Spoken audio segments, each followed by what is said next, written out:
Paquita, mi combustible, Paquita,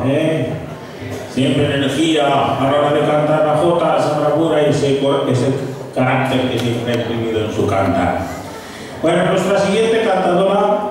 esta mañana andaba cumpliendo con otros compromisos artísticos, pero esta tarde, claro, no ha querido perder la ocasión de venir a este Centro Aragonés, a esta casa, a su casa, a cantar su jota y ofrecerle su jota de esa hermosa voz que ella tiene y de ese bonito cantar que nos